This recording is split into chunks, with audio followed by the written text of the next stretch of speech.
Happy, beautiful day, everyone. This is Jen with the Best Life Creation Society, here to give you just a little peek of what happened on this Sunday, March 1st. So I just got off of a wonderful guided and aligned mastermind, really excellent, an opportunity for us to all expand and receiving messages and sharing, really excellent. Also had a bonus edition of our daily meditation by Espen Hogan, leveraging every day, hosted by Tinnika Hockford. But what I really wanted to share about with you about today was a topic that Dave and I covered in our class, and it's the title: "Is your goat gettable?" Right? Is your goat gettable? Is your chain yankable? Are your feathers ruffleable? Right? Is your cage rattleable? Yeah. So, and there is actually a story behind the goat, right? Is your goat gettable? In the day, they used to put goats in with racehorses, those thoroughbreds, to keep them calm so they would rest well the night before their race.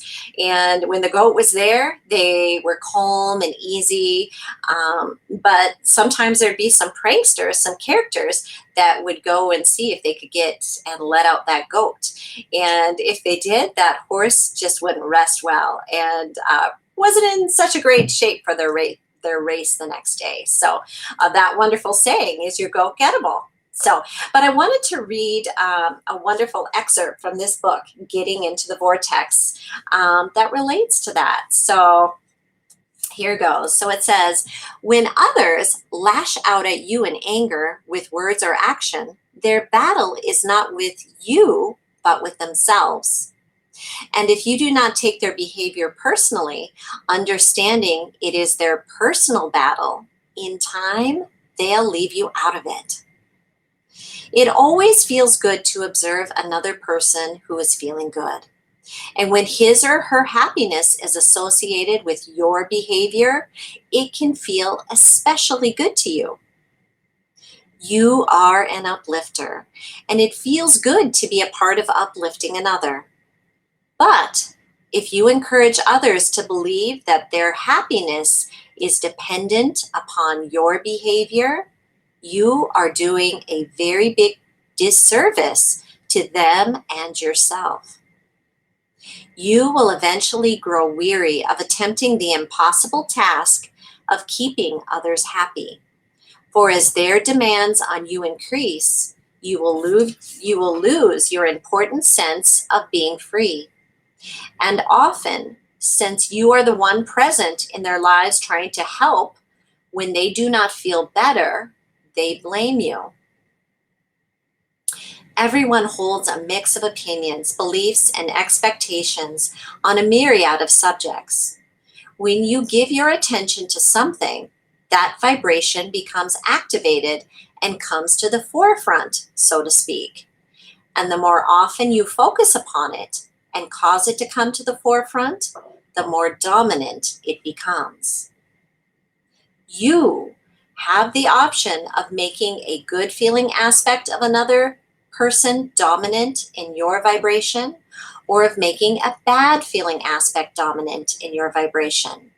And whatever aspect you regularly choose will become the vibrational basis of your relationship. When your happiness becomes your highest priority and you deliberately keep active the best feeling aspects of others, you will train or recalibrate your vibrational frequency in such a way that they will not be able to rendezvous with you in any way that does not feel good when it happens. The only way for anyone to be consistently happy is to understand that the feeling of happiness is simply about alignment with the source or God who is within.